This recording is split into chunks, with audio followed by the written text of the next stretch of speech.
கத்திரி பத்தாம் சோத்திரம்.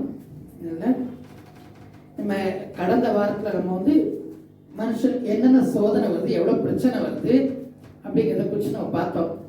ஏன்னா எல்லாம் யார் பாருங்க போகிறோன்னு, ஏன்டா இந்த சோதனையோ, எனக்கு தான் இவ்வளோ பெரிய பிரச்சனை, எனக்கு தான் சோதனை எல்லாரும் சொல்லுவாங்க. அப்போ இந்த சோதனை ஏன் வருது, எப்படி வருது, சோதனைனால நமக்கு என்ன ஆசீர்வாதம் அப்படிங்கிறது நான் யோசிக்கும் போது மனுஷனுக்கு ஒரு 10 வகையான சோதனை நான் கணக்கு பண்ணேன். வேத்து மூலமாக 10 கொஞ்சம் கொஞ்சம் சுருக்கி முடிச்சேன். கடந்த வாரத்தில் நம்ம பார்த்தோம் ஆபிரகாம் கொஞ்சம் சோதனையை நம்ம பார்த்தோம். கடந்த வாரத்தில் நீங்கள் அந்த பழைய எபிசோட் எடுத்து பார்த்தீங்கன்னா உங்களுக்கு தெரியும். பக்கத்தில் ஆபிரகாமுக்கு விசுவாசத்துக்கு ஒரு சோதனை வந்துச்சுன்னு சொல்லி பார்த்தோம். அவருக்கு வந்து 100 வயசுல குழந்தையே இல்லாமல் இருந்தது. 100 வயசுல ஒரு குழந்தை கிடைச்சிச்சு. அந்த குழந்தைய நல்லா கொஞ்சம் பெருசா வளர்ந்துட்ட பிறகு அந்த குழந்தைய எனக்கு பலி கொடுக்க கேட்டாரு. ஆனா கர்த்தரே அந்த பிள்ளையை கொடுத்துட்டு அந்த பிள்ளையை பலி கொடுக்க கேட்கும் போது கர்த்தரே அந்த பிள்ளை மூலம் ஆசீர்வாதத்தை தருவேன்னு சொல்லிக்காருன்னு சொல்லி அப்போ ஆபிரகாம் என்ன ஆகுத்தாரு, கர்த்தர் நிச்சயமா தந்தே தருவாருன்னு அவ்வளவு விசுவாசமா இருந்தாரு. அது இப்ப நமக்கு கூட ஆண்டவர் ப்ராமிஸ் பண்ணிக்கிறாருன்னா நம்ம அந்த ப்ராமிஸ் பண்ணிக்கிறாரு, அது என்னவோ ப்ராமிஸ் பண்ணாரு அப்படின்னு சொல்லி நம்ம சோர்ந்துருவோம் ஒரு பிரச்சனை வரும்போது. ஆனா ஆபிரகாம் என்ன சொல்றாரு, விசுவாசத்துல வல்லவரா இருந்தாரு. அப்ப நாமளும் என்ன செய்யணும், என்ன வந்தாலும் நான் ஏசப்பா என்னை கைவிட மாட்டார், ஏசப்பா என்ன விட மாட்டார் அப்படின்னு சொல்லி நீங்க நம்பிக்கையும் விசுவாசத்துல உறுதியா இருந்தீங்கன்னா நிச்சயமா அதுக்கு ஆசீர்வாதம் வந்தே வரும். நம்ம கடந்த வாரத்தில் பார்த்தோம். இந்த வாரத்தில் என்ன, நம்ம ஒரு சோதனை என்னன்னா, 2வது சோதனை என்ன, உங்களுக்கு கர்த்தருடைய பிள்ளைகளுக்கு சகலமும் நன்மைக்கு வருது, கர்த்தருடைய பிள்ளைங்க ஒருபோது வெட்கப்பட்டு போக மாட்டாங்கன்னு வேத வசனம் சொல்லுது பாருங்க. அந்த வசனப்படி ஆண்டவர் நமக்கு ஒரு குறை வைக்க மாட்டாரு அப்படிங்கிறத நம்ம உறுதியா இருக்கணும். அதை தான் உங்களுக்கு இப்போ சோதனை வருது. அதை குறித்து நம்ம பார்க்கலாம். அதுக்கு முன்னாடி ஒரு சின்ன பாட்டு பாடிட்டு ஜெபிச்சு ஸ்டார்ட் பண்ணலாம். ஏன்னா எப்போ நமக்கு பிரச்சனை வந்தாலும் நம்ம என்ன, ஐயோ ஏண்டா இந்த சோர்ந்து போகக்கூடாது. அதுக்கு பதிலாக நம்ம என்ன செய்யணும், ஆண்டோட சத்தம் கேட்குதான்னு கவனிக்கணும். சோதனை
துதிக்கிறோம் துதிக்கிறோம் துதிக்கிறோம் தோப்பினேசப்பா. நீர் எங்களுக்கு கொடுத்த எல்லா வித வசத்துப்பா நன்றி துதிக்கிறோம் தோப்பினேசப்பா. ஆண்டவரேசப்பா நன்றி தோடு சோத்திரத்துக்கு தோப்பினேசப்பா. ஆண்டவரேசப்பா எங்களுக்கு சோதனை பிரச்சனை இந்த பூமியில நாங்கள் வாடும்பொழுது கத்தாவேசப்பா எங்களுக்கு எத்தனையோ சோதனை பிரச்சனை வரல ஆண்டவரேசப்பா. எல்லா சோதனை கத்தாவேசப்பா நீர் விடுவிக்க வல்லவராக இருக்க முடியாது கத்தாவே சோத்திரிக்க தோப்பினேசப்பா.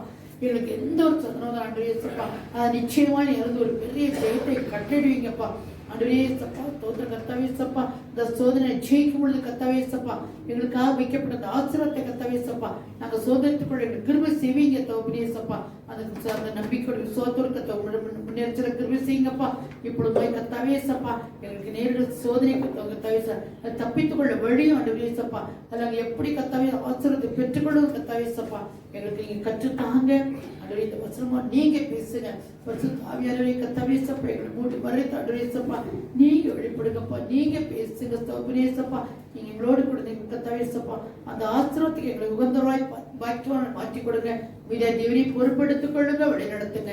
இயேசு கிறிஸ்து நடிக்க பிதாவே ஆமென். ஹalleluya. Price Lord. முதலாவது வசனம் 1 கொரிந்தியர் 10ஆம் அதிகாரம் 13ஆம் வசனம். 1 கொரிந்தியர் 10ஆம் அதிகாரம் 13ஆவது வசனம். மனுஷருக்கு நேரிடும் சோதனையே அல்லாமல் வேறே சோதனை உங்களுக்கு நேரிடவில்லை. தேவன் உண்மை உள்ளவராய் இருக்கிறார். உங்கள் திராணிக்கு மேலாக நீங்கள் சோதிக்கப்படுவதற்கு அவர் இடம் கொடாமல் சோதனையை தாங்கத்தக்கதாக சோதனையோடு கூட அதற்கு தப்பிக்கொள்ளும்படியான போக்கையும் உண்டாக்குவார். மனுஷனுக்கு நேரிட சோதனை தவிர வேற எந்த சோதனை வராதான். அப்ப எல்லாருக்கும் சோதனை வரும். ஆனா அந்த சோதனை என்னது யோபுக்கு எவ்வளவு பயங்கரமான சோதனை வந்துச்சு. யோபுக்கு எவ்வளவு ஃபுல் சொத்து எல்லாம் போனா கூட வியாதி வந்துச்சு, தொழில் வந்து பயங்கர பொண்ணு வந்துச்சு, பிள்ளைகள் செத்து போச்சு. ஆனாலும் என்ன பிசாசாலுமே நல்ல வசதியா இருக்கிறானே உன் நம்புறானே உன்னை மருதுரைக்க பாருன்னு சொல்லி பிசாசு ஆண்டவர்கிட்ட பர்மிஷன் கேட்டு வந்து சோதிச்சான். ஆனால் கூட என்ன செய்தார், இந்த சோதனை அவ்வளவு ஜெயிச்ச பிறகு டபுளஸ்ட் ஆண்டவர் ஆசர் கொடுத்தாரு. இவருக்கு எவ்வளவு இருக்கு அதெல்லாம் ஃபுல் அப்படியே ஃபுல் டபுளா மாறிச்சு. அப்ப சோதனை சகிக்கிறதுக்கு ஆண்டவர் பலம் கொடுக்கிறாரு. அப்ப நமக்கும் இன்னைக்கு நம்மளுடைய வாழ்க்கையில கூட நமக்கு என்ன சொல்றாரு, எல்லா மனுஷனுக்கும் என்ன சோதனை அதான் ஒரு கொடுக்கும். எல்லாருக்கும் சோதனை ஒண்ணுதான், என்ன நமக்கு எத்த பிரச்சனை இருக்கும். ஆனா அந்த சோதனை நீங்க ஜெயிச்சதுக்கு பிறகு உங்களுக்கு ஆண்டவர் பெரிய ஆசீர்வாதம் தருவார். அப்ப நீங்க சோதனை வரும்போது என்ன செய்யணும், ஆண்டவர் ஜெபிக்கணும். ஆண்டவரே இவ்வளவு பயங்கர சோதனை என்ன செய்ய ஆண்டவர் ஆண்டவர்கிட்ட கேட்டீங்கன்னா ஆண்டவர் தப்பிச்சு போறதுக்கு ஒரு வழி சொல்லி தருவார். இல்லைன்னா நம்ம என்ன செய்வோம், நம்ம ஐயோ இப்படி ஒரு சோதனையா சோர்ந்துட்டீங்கன்னா உங்க பலன் குறைவு. ஏன்னா ஆண்டவர் சொல்றாரு, நீங்க சோதிக்கும் போது ஆண்டவர் சோதிக்கும் போது நீங்க ஐயோ என்னது எப்படி பிரச்சனை அப்படி நீங்க சோர்ந்து போயிட்டீங்கன்னா உங்க பலன் குறைஞ்சிது, உங்களுக்கு பலன் இல்லைன்னு அர்த்தம். அதுக்கு பலன் நீங்க என்ன செய்யுங்க, ஆண்டவர் சொல்றாரு சோதனை தப்புறதுக்கான வழி நான் வைப்பேன் உங்களுக்கு வச்சிருக்கேன் பாருங்க. வெளிப்படுத்தல் ரெவலேஷன் 3 அதிகாரம் 10ஆம் வசனம் பின்னாடி பாருங்க. வெளிப்படுத்தல் 3ஆம் அதிகாரம் 10ஆம் வசனம் பின்னாடி பின்பாருங்க. 3ஆம் அதிகாரம் 10ஆம் வசனம் 10ஆம் அதிகாரம் பின்னாடி வரப்போகிற சோதனை காத்தம் வசனம் ஃபுல்லா வசனம் பரவாயில்ல. 10ஆம் வசனம் தானே. என் பொறுமையை குறித்து சொல்லிய வசனத்தை நீ காத்து கொண்டபடினால் பூமியில் குடியிருக்கிறவர்களை சோதிக்கும்படியாக பூச்சக்கரத்தின் மேலெங்கும் வரப்போகிற சோதனை காலத்துக்கு தப்பும்படி நானும் உன்னை காப்பேன். சோதனை எல்லாருக்கும் வரும். இந்த ஜெபிச்சீங்கன்னா சோதனைகள் தப்புறதுக்கான வழியை நான் செய்வேன், உங்களுக்கு நானும் உங்களை காப்பேன். நீங்க ஜெபம் பண்ணலன்னா யாருமே காப்பாற்ற முடியாது. அப்ப நீங்க சோதனை வரும்போது, உங்களுக்கு பிரச்சனை வரும்போது, உங்களுக்கு ஒரு கண்ணீர் கஷ்டம் வரும்போது நீங்க ஜெபம் பண்ணும்போது உங்க சத்தம் காது கேட்கும். கவலைப்படாது, இப்படி செய்யும், கவலைப்படாது, அப்படி போ, அங்க பாரு, அதாவது உனக்கு வந்து ஹெல்ப் பண்றாங்க அப்படி உங்களோட சத்தம் கேட்கும். ஆனா நம்ம என்ன செய்வோம், ஜெபிக்காம ஐயோ இப்படி ஆயிப்போச்சே கவலைப்படும் போது அந்த கடவுளுடைய சத்தம் கேட்கறது இல்லை. அப்போ கடவுளுடைய சத்தம் கேட்கலன்னா நம்ம என்ன செய்வோம், சோர்ந்து போய் அந்த சோதனையிலேயே நம்ம அமிழ்ந்து நம்ம கஷ்டத்து மேல கஷ்டம், நஷ்டத்துக்கு நஷ்டம் ஆயிடும், பிரச்சனை மேல பிரச்சனை வரும். அதுக்கு பலா நீங்க வரும்போது சொல்லுவோம், கர்த்தாவே சப்பா நீ எனக்கு பலம் தாங்க, தைரியத்தை கொடுங்க, இதை எப்படி நான் ஃபேஸ் பண்ணணும் ஆண்டவரே, நீங்க எனக்கு ஹெல்ப் பண்ணுங்க அப்படின்னு சொல்லும்போது அதை தப்புறதுக்கு வழி வச்சிருப்பாரு, அந்த நிச்சயம் வச்சிருப்பாரு. யார் மூலமா இப்போ ஒரு பயங்கரமான சிச்சுவேஷன்ல இருக்கிறோம்னு வச்சுக்காங்க, அப்போ ஆண்டவரே என்ன செய்யணும், யாராவது ஹெல்ப் பண்ண வைப்பார், யாரோ வருவாங்க. யார் அதான் ஆண்டவர் சொல்றாரு, உங்களுக்கு நான் தப்பிக்கிறதுக்கு சொல்றாரு, சோதனை தப்புறதுக்காக ஒண்ணு நான் காப்பாற்றுவேன்னு சொல்றாரு. அப்போ சோதனை வந்து நம்ம தப்புறதுக்காக ஆண்டவர் கண்டிப்பா நமக்கு ஒரு பலனை தந்தே தர்றாரு. சரி, ஆனா நம்ம என்ன செய்வோம், ஒண்ணு கிடைக்காதுன்னு நிற்போம். இப்ப பாருங்க, ஆண்டவருக்கு ஒரு சமயம் இவங்களுக்கு ஒரு சோதனை வந்துச்சு. கர்த்தர் சோர்ந்து போகும்போது நம்ம எல்லாமே ஆண்டவர் தருவாரு. இப்போ நீங்க ஆண்டவர் பிள்ளை ஆயிட்டீங்க, நம்ம சொல்றோம் கர்த்தர் பிள்ளைங்க. ஆனா நிறைய நான் எனக்கு தெரிஞ்சு சொல்றேன், நிறைய ஊழியக்காரங்க கூட இன்னமும் கஷ்டம் கஷ்டம் கஷ்டம் சொல்லுவாங்க. எனக்கு தெரிஞ்ச ஒரு ஊழியக்காரர் வந்தாங்க, ஒரு பாஸ்டர் வந்தாங்க, ஐயோ என் பிள்ளைங்கள்லாம் எனக்கு ஒன்றும் காப்பாற்றல, எனக்கு ரொம்ப கஷ்டம், எனக்கு சாப்பாடு கூட இல்லை, யாராவது ஹெல்ப் பண்ணுவாங்களா, நீங்க உங்க சர்ச்சில் ஹெல்ப் பண்ணி காமிக்கிறாங்க. நான் தெரியும் ஹெல்ப் பண்ணுறது வெள்ளி பொண்ணும் அவர் வச்சிருக்காரு. அவர் பணக்கார கடவுள், நம்ம கடவுள் பெரிய பணக்கார கடவுள், ஆண்டு ஃபுல் உலகத்தே உண்டாக்குற கடவுள்கிட்ட இல்லாததான் நீங்க எங்ககிட்ட வந்து கேட்குறீங்கன்னு நான் சொன்னேன். ஏன்னா கர்த்தருடைய ஒரு பெரிய பணக்காரங்க இருக்காங்கன்னா அவங்கள்ட்ட போய் கேட்கலாம். ஆண்டவரே இருக்கிறாரு, நீங்க ஆண்டவர்கிட்ட கேட்டு வாங்கக்கூடாது, நீங்க அது எங்க தருவாரு. நாங்க அப்ப நீங்க ஜெயா ஜெபம் பண்ணலன்னு அர்த்தம் அப்படின்ட்டு. நீங்க ஜெபம் பண்ணி பாருங்க, நிச்சயம் எந்த லைஃப்ல நான் சொல்லணும்னா எங்களுடைய வாழ்க்கை நாங்க எந்த ஒரு பிரச்சனாலும் நாங்க ப்ரேயர் பண்றோம். ப்ரேயர் பண்ணது அது தப்பிக்கிறதுக்கு ஒரு வழி வச்சிருக்கிறாரு. ஆனா கத்த சொல்றாரு, நான் உங்களை பலப்படுத்த, உங்களை வெட்கப்பட்டு விடவே மாட்டேன்னு சொல்றாரு. யோவேல பாருங்க சொல்றாரு, யோவே 2ஆம் அதிகாரத்துல பாருங்க 26 சொல்றாரு, நீங்கள் சம்பூர்ணமாய் சாப்பிட்டு திருப்தி அடைந்து உங்களை அதிசயமாய் நடத்தி வந்த உங்கள் தேவனாய கர்த்தரின் நாமத்தை துதிப்பீங்க, என் ஜனங்கள் ஒருபோதும் வெட்கப்பட்டு போக மாட்டாங்க. அப்போ ஆண்டவரே எப்ப என்னை தேடி வந்துட்டாங்களோ அவங்க என்ன வெட்கப்பட்டு போக மாட்டாங்க. அப்போ நம்ம வெட்கப்பட்டு போன அர்த்தம் கர்த்தர் தான் அவமானம் சொல்லுவாங்க. ஐயோ அந்த கடவுளை தேடி போனாங்க, அதை இப்படி அவமானப்பட்டு நிக்கிறாங்க, யாருக்கு கேவலம்? கர்த்தர் தான் கெட்ட பேர். அப்ப கர்த்தர் கெட்ட பேர் பண்ண விடுவாரா?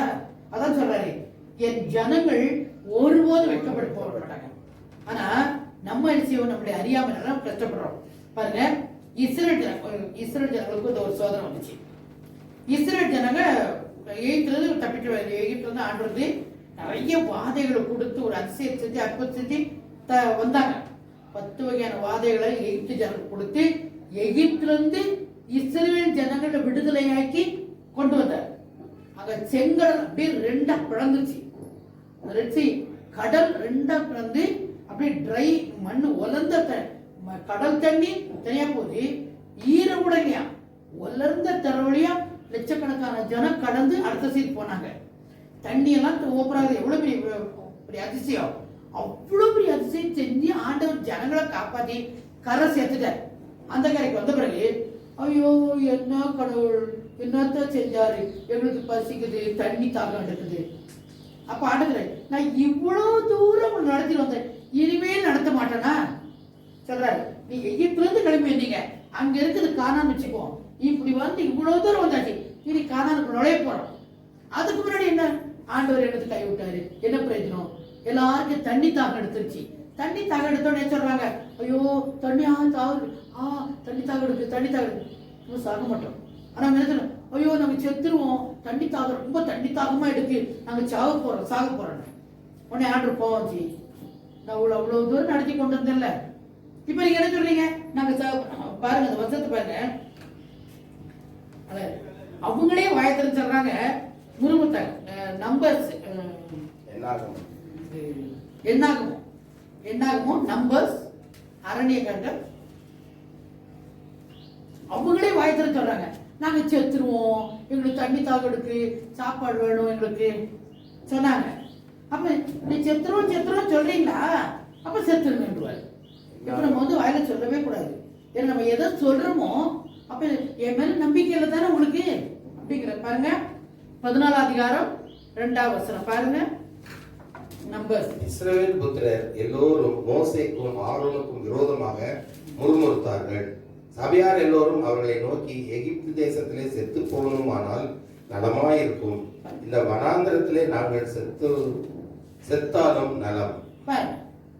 ஆண்டவர் அதிசயமா கொண்டு வந்த எவ்வளவு அழகா கொண்டு வந்து வானத்துல மன்னாவை கொடுத்து, மன்னா டெய்லி சாப்பாடு, மன்னா கொடுத்து சாப்பாடு கொடுத்து அவ்வளவு போஷிச்சு அழகா தண்ணியை கொடுத்து அழகா கொண்டதா. ஒரு நேரம் தண்ணியில இருக்கும் போது அந்த மலையை பார்த்து அடிச்சு அவங்க தண்ணி வந்து அவ்வளவு தூரம் எந்த ஒரு குறையும் வைக்காம வந்தா கூட இந்த ஜனங்களுக்கு திருப்தியே இல்லை. இந்த ஜனங்கள் சொல்லலாம், ஐயோ நாங்க செத்துருவோம், நாங்க எயிட்டு செத்துருக்கணும், ஐயோ தண்ணி தாங்க எடுக்குது, நாங்க சாக போறோம் நடத்துறாரு. ஒரு பயங்கர கோபம். நான் இவ்வளவு தூரம் செஞ்சு கூட என்ன செய்றீங்க, முறுமுறுக்கிறீங்க. எப்ப பாருங்க குணம் கொடுது அப்படியே முறுமுறுக்கு மண் அப்படி மர்மர் பண்ண. அதுக்கு ஆண்டவருக்கு என்ன கோவம் பாருங்க. 10 தடவை அதுதான் சொல்றேன், நான் எப்பவுமே சொல்றேன், யாரையும் ஆண்டவர் பற்றி குறை சொல்ற முறுமுறுக்காதீங்க இனிமேல் தயவு செய்து யாரும். ஏன்னா ஆண்டவர் சொல்ற கணக்குப்படுறாரு 10 தடவை யார் யார் முறுமுறுத்தாங்களோ அவங்களாம் கொண்டுட்டு இருக்கிறாரு. ஒருவேளை நம்ம லைஃப்ல எத்தனை 10 இல்ல 1000 தடவை கூட சொல்லியிருந்திருப்போம். நமக்கு ஒரு பிரச்சனை நம்மளை சேவ் நம்மளால அதை சால்வ் பண்ண முடியலன்னா, ஐயோ என்ன ஆண்டவரே போங்க ஆண்டவரே, நீங்க இப்படித்தான் பண்ணுவீங்க, உங்களுக்கு ஒரு வேலையே ஆண்டவரே, என்னை தான் சோதிப்பீங்க, எனக்கு தான் பிரச்சனை கொடுப்பீங்க நம்ம ஆண்டவர் சொல்றோம். நம்ம அக்தாரத்துல 10 தடவை மேல பாருங்க. இதனோட 10 22ஆம் வசனம் வாசிங்க. அதே 14ஆம் அதிகாரத்துல 22ஆம் வசனத்துல, என் மகிமையையும் நான் எகிப்திலும் வனாந்தரத்திலும் செய்த என் அடையாளங்களையும் கண்டிருந்தும் என் சத்தத்துக்கு செவிகொடாமலும் இதனுடைய 10 முறை என்னை பரீட்சை பார்த்த மனிதரில் ஒருவரும் அவர்கள் பிதாக்களுக்கு நான் ஆணையிட்டு கொடுத்த தேசத்தை காண மாட்டார்கள். எனக்கு கோபம் உண்டாக்கினவர்களில் ஒருவரும் அதை காண மாட்டார்கள். அப்படின்னா போயிடுவாங்க, செத்துவாங்க சொல்றாரு பாருங்க. 10 முறை என்ன பார்த்தவங்க எல்லாரும் அழிக்கப்பட்டாங்க, செத்து போயிட்டாங்க. அப்ப நம்மளுடைய வாழ்க்கை ஆனா இன்னைக்கு அப்படி இல்லை. ஆண்டவர் நம்ம 1000 தடவை குறை சொன்னாலும் 1000 தடவை கோவப்பட்டாலும் ஆண்டவர் மன்னிக்கிறவரா இருக்கிறாரு. ஏன் பிள்ளை தானே, தெரியாம சொல்லிச்சு. அப்ப ஆண்டவர் எவ்வளவு தூரத்துக்கு நம்ம மேல அன்பு காட்டுறவரா இருக்கிறாரு பாருங்க. அப்ப நம்ம வந்து நம்முடைய வாழ்க்கையில நம்ம எது செஞ்சாலும் முறுமுறுக்க கூடாது. ஒருவேளை பிரச்சனை வரலாம், சோதனை, ஆனா ஜெயிக்கிறதுக்கான வழி ஆண்டவர் தருவாரு. அப்ப நம்ம அந்த நம்பிக்கையோட காத்திருக்கணும் பாருங்க. இந்த ஜனங்க இது மட்டும் இல்ல, உடனே என்ன ஆண்டவரே சாப்பாடு கொடுத்து உனக்கு ஆசீர்வதிக்கிறேன்னு சொன்னாரு. இப்போ எங்களுக்கு கறியே இல்லை, எங்களுக்கு நாங்க வாயெல்லாம் செத்து போயிடக்கு, எங்களுக்கு கறி வேணும், எங்களுக்கு சாப்பாடு வேணும். உடனே சொன்னாங்க கறி தானே நாளைக்கு தர. உடனே ஜனங்கள்லாம் போய் மோசையிட்ட போய், எங்களுக்கு கறியெல்லாம் சாப்பிட்டு ரொம்ப நாள் ஆச்சு, நாங்க எகிப்துல போது வெங்காயம் வெள்ளை போட்டு வச்சு நல்லா சாப்பிட்டோம், எங்களுக்கு கறியே இல்லை, நான் காடு வனாந்தரத்துல வந்துட்டு இருக்கிறோம். நாங்க உடனே மோசை ஆண்டவரே என் ஜனங்கள்லாம் கறி கேட்கறாங்க, என்ன செய்யுது? உடனே ஆண்டத்துல கவலைப்படாதப்பா, நாளை காலையில பாருக்காரு. நாளை காலையிலயா எப்படி கிடைக்கும்? நாங்க கிடைக்கிறது வனாந்திரம். எங்கிட்ட ஆடு மாடு அடிச்சு போட்டா கூட சாப்பாடு கறி பத்தாது. இது லட்சக்கணக்கான ஜனம் இருக்கிறாங்க. இவங்களுக்கு அதுவும் 18 லட்சத்துக்கு குறையாம அவ்வளவு ஜனங்க இருக்கிறாங்க. இவ்வளவு ஜனத்துக்கு நாங்க எங்க போறது? நாளைக்கு காலையில பாரு, ஒரு அதிசயம் நடக்கும். உனக்கு என்ன கறி தானே வேணும், தரேன் பாருங்க. கர்த்தரால செய்ய முடியாத காரியம் ஒண்ணுமே இல்லை, ஒண்ணுமே கிடையாது. அப்ப நமக்கு ஏதாவது தேவைன்னா நம்ம என்ன செய்யணும்? ஆண்டோட கேட்கணும். இப்ப மோசஸ் கறிக்கு எங்க போறது, என்ன செய்யறது அப்படின்னு நினைக்கல. ஆண்டோட சொன்னாரு, ஆண்டவர் நாளை காலையில ஒரு கறி தர்றேன் பாருங்க. இப்போ வந்து என்கிட்ட கேட்டல, நாளை காலையில பாரு. ஒரே நாள் ராத்திரி இல்லையா, எப்படி கிடைக்கும்? நாளை காலையில கறி கிடைக்குமான்னு கவலையப்படாத பாருங்க. ஒரு அதிசயம் பண்ணார் பாருங்க. அடுத்த நாள் காலையில ஜனங்க அவங்க கூட வெளியே வந்து பார்த்தா என்ன நடக்குது பாருங்க. எக்ஸோடஸ் யாத்திரையாகவும் எக்ஸோடஸ் 16ஆம் அதிகாரம் 4ஆம் வசனம். காடைகள் ஃபுல் கொண்டு குமிச்சிட்டார் ஆண்டவர் பாருங்க. 16ஆம் அதிகாரம் ஆமா 16th சாப்டர் யாத்திரையாகவும் 16th chapter 4th verse. Exodus பாருங்க. ஆண்டவர் இப்போ டெஸ்ட் பண்றாரு. நான் எல்லாம் கொடுப்பேன் தானே உங்களுக்கு, ஆனா எவ்வளவு கொடுத்தாலும் நீ சரி என் நியாயப்பிரமாணத்துக்கு நடக்கிறியா இல்லையா, என் வார்த்தை அப்படி நான் சொல்றபடி கேட்கறியா இல்லையா, இது ஒரு டெஸ்ட். இப்ப நம்ம கூட சொல்லுவோம்ல, உங்க பிள்ளைகளுக்குலாம் நம்ம பிள்ளைகளை நான் சொன்னா கொடுப்பேன், பேசாம வெயிட் பண்ணு சொல்றீங்க. நம்மளால செய்ய முடியாது, ஆனா கூட நம்ம எப்படியாவது பிரயாசப்பட்டு செய்யறோம். நம்மளே பிரயாசப்பட்ட பிள்ளைகளுக்கு கொடுக்க ஆசைப்படும் போது ஆண்டவர் கொடுக்க மாட்டாரா? ஆனா எல்லாருக்கும் ஒரு ஆச்சரியம், மோசத்துக்கு எப்படி லட்சக்கணக்கான ஜனம் இருக்காங்க, இவ்வளவு பேருக்கு சாப்பாடு எப்படி கொடுக்கறது? கறி சோறு கேட்கறாங்க, எப்படி கொடுக்கறது? யோசித்தார் பாருங்க. ஆண்டவர் ஒரு பெரிய அதிசயம் செஞ்சார் பாருங்க. கர்த்தர் மோசேயை நோக்கி, நான் உங்களுக்கு வானத்திலிருந்து அப்பம் வர்ஷிக்க பண்ணுவேன். ஜனங்கள் போய் ஒவ்வொரு நாளுக்கு வேண்டியதை ஒவ்வொரு நாளிலும் சேர்த்துக் கொள்ள வேண்டும். அதனால் அவர்கள் என் நியாயப்பிரமாணத்தின்படி நடக்க மாட்டார்களோ என்று அவர்களை சோதிப்பேன். சாப்பாடு கொடுக்க முன்னாடி ஒரு கண்டிஷன் போட்டார். நான் மன்னா கொடுக்குறேன், சாப்பாடு நிறைய கொடுக்குறேன், இந்த சாப்பாடு நீங்க செய்யுங்க, அன்னன்னைக்கு எவ்வளவு வேணுமோ அதை வாங்கிக்க, எடுத்துக்கங்க. நான் ரோட்ல வச்சுக்கேன். உங்க வீட்டுக்கு என்ன 5 கோழியா 5 முட்டையா என்ன வேணுமோ, என்ன வேணுமோ உன் வீட்டுக்கு என்ன, இன்னைக்கு என்ன சாப்பாடுக்கு என்ன வேணுமோ எடுத்துக்காங்க. நாளைக்கு நான் திருப்பி நாளைக்கு கொடுப்பேன்.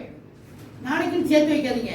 நீங்க சேர்த்து மன்னா, அது வந்து பணியாரம் ரொம்ப டேஸ்டா இருக்குமா, சாஃப்டா ஸ்பாஞ்சி மாதிரி இருக்குமா, விளையாட்டு இருக்குமா, அதை போட்டுருக்கு. அதை சாப்பிட்டா தேனிட்ட பணியாரம் போல இருக்குமா அப்படின்னு போட்டுக்க டேஸ்ட் இருக்குது. அதை எடுத்து வந்து அவங்க சின்ன சின்னதா மிளகு மாதிரி வெளியில கிடக்குன்னு சொல்றாங்க, போட்டிருக்குது. காலையில பார்த்தா அப்படியே பனியில் அப்படி கிடக்குமா, எடுத்து வந்து வீட்டுல வந்து சேர்த்து வந்து சமையல் பண்ணி சாப்பிடுவாங்களாம்.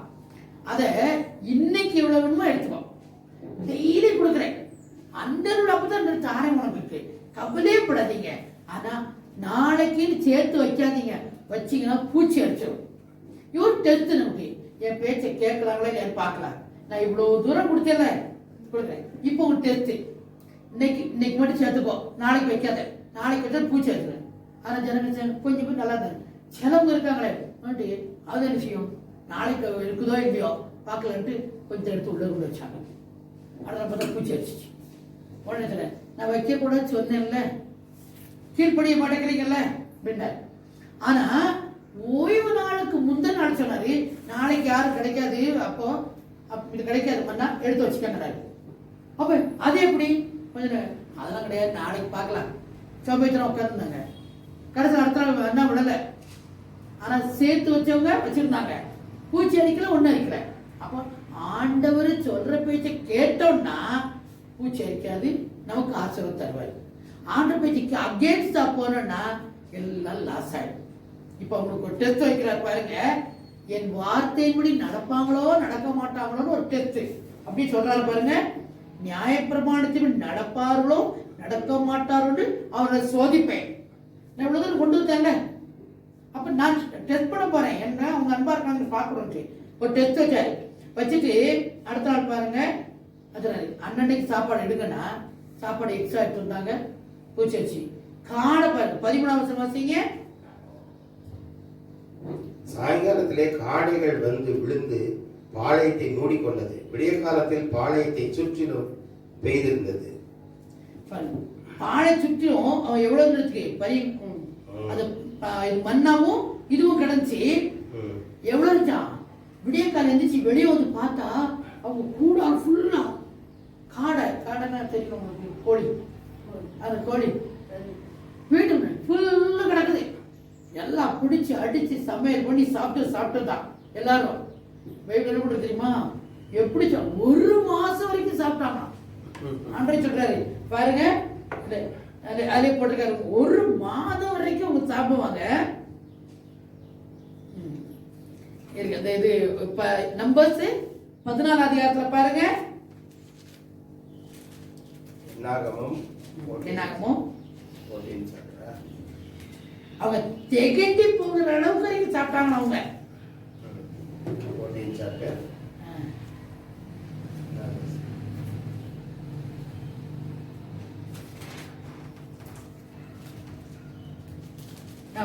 பதினொன்றாம் அதிகாரம் 20ஆம் வசனம். நம்பர்ஸ் என்னாகமும் 11:20.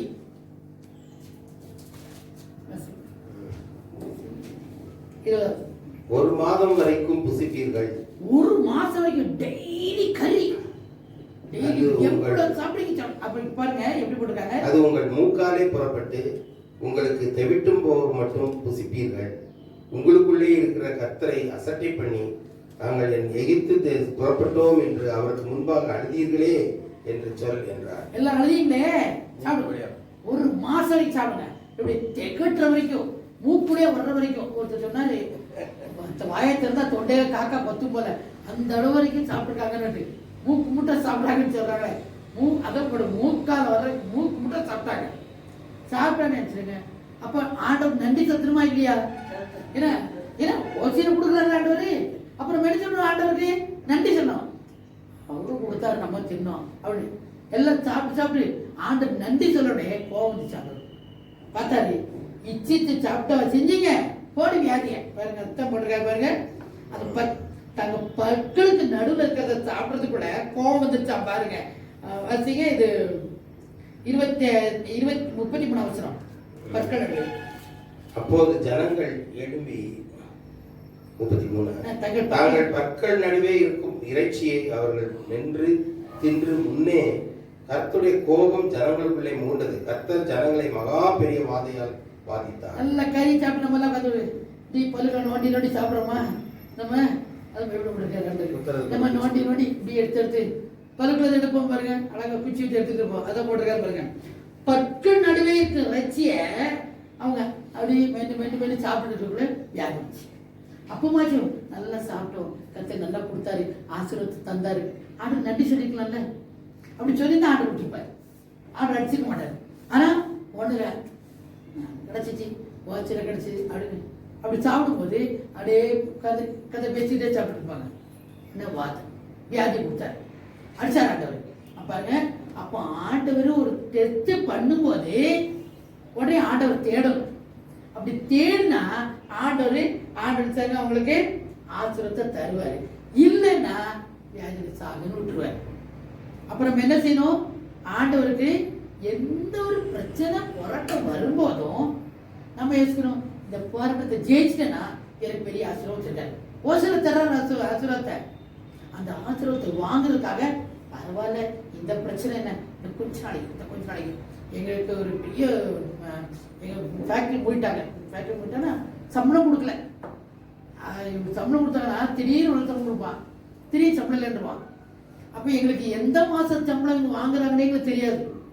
2-3 மாதம் கழிச்சு ஒரு சம்பளம் கொடுப்பான், ஒரு மாதம் சம்பளம் கொடுப்பான். அப்போ எடுப்பா இது எந்த மாதம் சம்பளம் தெரியாது.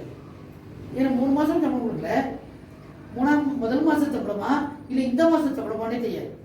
இப்படி ஒரு பயங்கரமான 2000 எங்களுக்கு இப்படி செஞ்சு ரொம்ப கஷ்டமான சூழ்நிலை. ஃபேக்டரியில் முடிட்டான், ரொம்ப கஷ்டம்.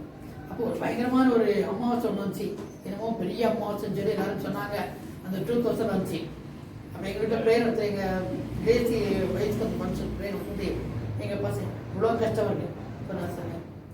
சார் ஒரு இருட்டு வந்தா ஒரு வெளிச்சம் வந்தே வரணும். பூமி சுத்திட்டு இருக்குதுல்ல, பூமி அப்படியே நிக்கல. இன்னைக்கு இருட்டு, நாளைக்கு எனக்கு ஒரு வெளிச்சம் வரும் பார்த்து என் நம்பிக்கை, நான் விசுவாசிக்கிறேன். நாங்கள் இதிலே அழிஞ்சிட மாட்டோம் கண்டிப்பா. ஏன்னா இன்னைக்கு நாங்கள் உங்களோட கீழே கிடக்குறோம், ஒரு நாள் போயிடுவோம் கண்டிப்பாக தருவார். 2000 ஆர்டர் சொல்லணும். கரெக்டாக போவோம்.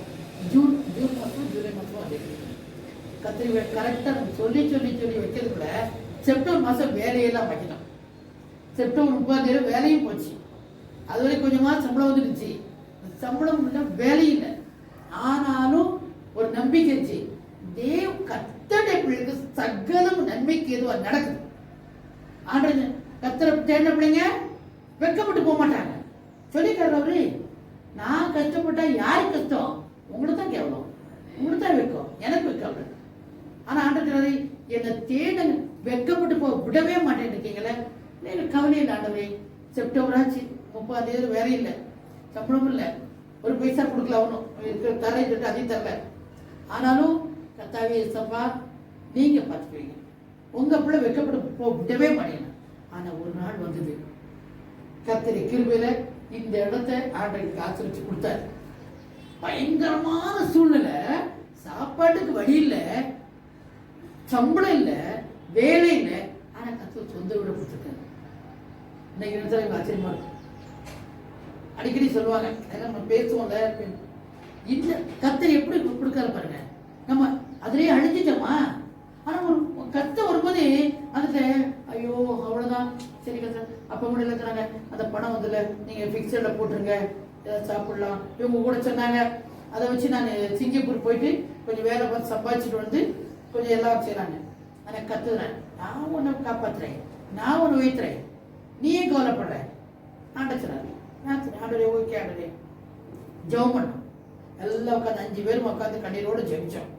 கர்த்தாவே எங்களுக்கு என்ன ஃபியூச்சர், செப்டம்பர் 30 வேலையிலன்னு வந்தாங்க. அடுத்த மாதம் 1 ஸ்டார்ட் நாளைக்கு. இன்னைக்கு என்னோட முடிஞ்சிச்சு வேலை. 5 பேர் உட்காந்தோம். ரொம்ப கண்ணீரோடு ஜெபிச்சோம். அந்த நாள் பயங்கரமான நாள். ஏன்னா நெக்ஸ்ட் என்ன செய்ய போறோம்? நாங்க வேலைக்கு போல, நான் எதுவும் செய்யல, இவங்க தான் வேலைக்கு போனாங்க. இருந்த ஒரே ஆளு சம்பளம், அதுவும் வேலைக்கு போயிடுச்சு. ஆனா அந்த சூழ்நிலை பயங்கரமான சூழ்நிலை. ஆனா எங்க பிள்ளைங்க எல்லாம் சேர்ந்து கத்தர் பத்துக்குள்ள மாமி பார்க்கலாம் ஜெபிக்கலாம். நம்ம ரோசி முதற்கொண்டு எல்லாரும் குட்டி பிள்ளை சின்ன பிள்ளை எல்லாரும் கண்ணீரோட ஜெபிச்சோம். ஜெபிச்சுட்டு கத்தர் பத்துக்குள்ள விட்டுட்டோம். ஆனா அடுத்த 1 மாசம் இவ்வளவு வேலைக்கெல்லாம் ட்ரை பண்ணாங்க. ஆனா கத்தர் எங்களுக்கு அழகான வீட்டை கொடுத்து ஆசீர்வாதத்தை கொடுத்து இன்னைக்கு வச்சிருக்காரு. இன்னைக்கு வரைக்கும் வாழ வச்சிருக்காரு. இன்னைக்கு வரைக்கும் கடந்தாத வாழ்க்கை வச்சிருக்காரு. 3 பேர் கல்யாணம் ஆயிட்டு வருது கத்தர். அப்போ சோதனையை ஜெயிச்சிங்கன்னா தான் அந்த ஆசீர்வாதம் கிடைக்கும். அப்படி சோதனை வரும்போது நீங்க சோதனைகள் வச்சுக்காங்க, அவ்வளவுதான். பிசாசு உடனே நம்மள ஒரே காமிக்கு அப்படியே அடிச்சிடுவோம். அப்போ கத்த சொல்ற இந்த இடத்துல பாருங்க, சாப்பாடெல்லாம் கொடுத்து காடையில கொடுத்து 1 மாசம் வரைக்கும் நான் சாப்பிடுங்க. சாப்பிட்டு என்ன சொல்றது தெரியுமா? என் பேச்சை கேட்பீங்களா கேட்க மாட்டீங்களா ஒரு டெஸ்ட். இன்னைக்கு மட்டும் வச்சுக்கோனா நான் அடிக்கடி சொல்வேன், கத்த நம்மளுக்கு இன்னைக்கு காசு வச்சிருக்காரு கொடுத்துருக்காருல்ல. ஒருவேளை என்னைக்காவது நம்ம கார்டு கொடுக்கும்போது நம்ம நினைப்போம், ஆண்டவரே இன்னைக்கு எங்க கொடுத்துருக்கீங்க, இன்னைக்கு எங்களை ஆசீர்வதிச்சிருக்கீங்க. இந்த நாள்ல நான் யாருக்காவது 2-3 பேருக்கு நான் செஞ்சுட்டேன்னா அது எனக்கு வண்டி போட்டு வரும். இன்னைக்கு எனக்கே பத்தல அப்படி நான் வச்சுட்டே இருந்தேன்னா என்னோட கஷ்டத்தை எனக்கு எந்த உதவியும் கிடைக்காது. ஆனா எனக்கு நன்மை செய்ய திராணி இருக்கும் போது செய்யத்தக்க செய்யாமல் பாவோன்றாங்க.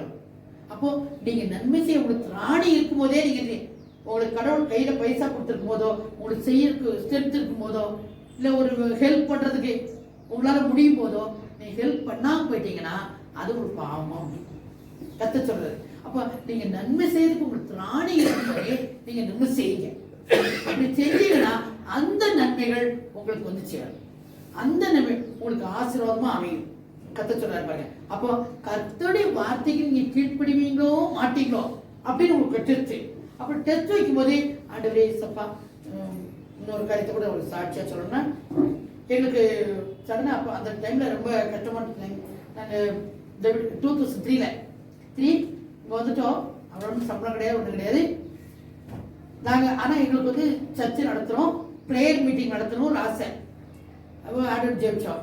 மே மாதம் ப்ரேயர் மீட்டிங் நடத்தலாம். நாங்கள் எப்போ ஒரு 3-4 மாதம் 6 மாதம் முன்னாடியே எந்த ஒரு ப்ரேயர் நடத்துகிறோம் முன்னாடியே ஜெபம் பண்ணிடுவோம்.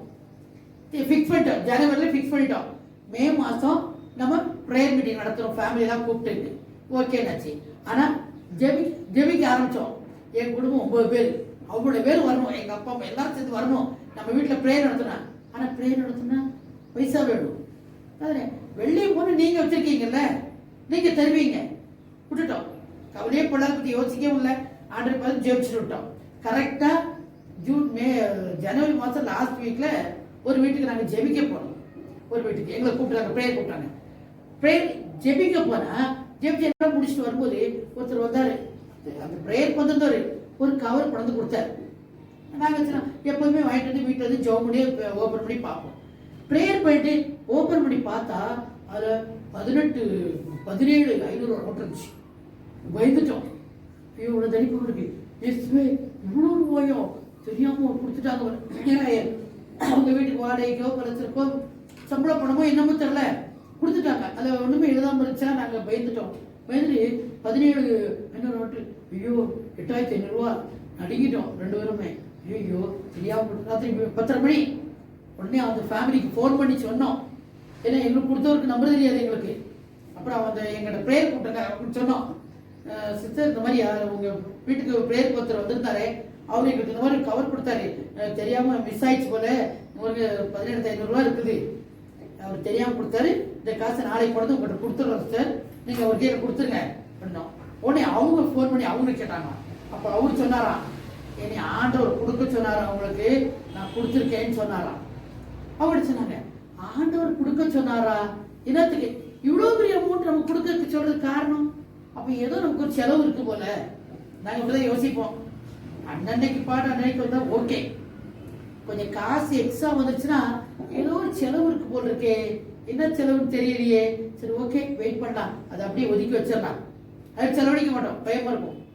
ஏன்னா அவரு கடவுள் செலவழிக்க வேண்டிய இடத்துல காசு இல்லாம போயிடுச்சுன்னா. அப்புறம் ப்ரேயர் பண்ணோம், எதுக்கு ஆண்டவர் கொடுக்க சொன்னாரு, 2 பேரும் யோசிச்சு யோசிச்சு ஜெபம் பண்ணும்போது ஞாபகம் வச்சு, ஓ மே மாசம் ஒரு ப்ரேயர் மீட்டிங் வைக்கிறோம்னு சொன்னோம்ல, நாங்க மறந்துட்டோம். ஆனா ஆண்டவரு அதுக்கு ஒரு பணத்தை இப்ப கொடுத்தாரு. இப்ப பணம் வந்தோடனே எங்களுக்கு ஒரு ஆசை வந்து, நாங்க அதை எதுக்காக செலவழிச்சிருந்தோம்னு வச்சுக்கோங்க, அந்த நேரத்துக்கு பணம் கிடைக்குமா? கிடைக்காது. அப்ப கர்த்தர் நம்மள ஒரு டெஸ்ட் பண்றாரு. நாங்க போய் வைத்தோம், இன்னைக்கு பணத்தை கையில கொடுத்தேன், இந்த வச்சுக்கோ, நீ இப்ப என்ன பண்றிய பண்ணிக்கோ அப்படின்னா எங்களுக்கு ஒரு டெஸ்ட், ஒரு டெம்டேஷன். நம்ம எனக்கு வீட்டுல சாப்பாடு கிடைக்காது, சம்பளம் இல்லை, இப்படிப்பட்ட சூழ்நிலை இவ்வளவு பெரிய அமௌண்ட் வந்துச்சுன்னா நமக்கு என்ன தோணும்? வீட்டுக்கு ஏதாவது ஒண்ணு வாங்கி போடணும்னு தோணுமா இல்லையா? பிள்ளைக்கு சாப்பாடு செலவழிக்கலாம்னு தோணும். ஆனா யோசித்தோம், வேண்டாம், ஆண்டவர் கொடுக்க சொன்னாருன்னா என்ன அர்த்தம், அவருடைய பிரேயருக்காக கொடுக்க சொல்லிக்கிறார். எடுத்து அப்படியே உள்ள வச்சுட்டோம். வச்சுட்டு இது நம்ம காசு கிடையாது, கத்தரிச்ச அந்த பிரேயர் மீட்டிங்காக செலவழிக்கணும் உள்ள வச்சிட்டோம். என்ன கஷ்டப்பட எடுக்கவே இல்லை. ஜனவரி மாதம் கொடுத்தாரு, பிப்ரவரி, மார்ச், ஏப்ரல், மே கரெக்டா எங்க அந்த அவ்வளவு பேர் வந்தாங்க, வருவாங்களான்னு நினைக்கல, அவ்வளவு பேர் வந்தாங்க. கரெக்டா அந்த செலவுக்கும் இதுக்கும் சரியா இருந்துச்சு.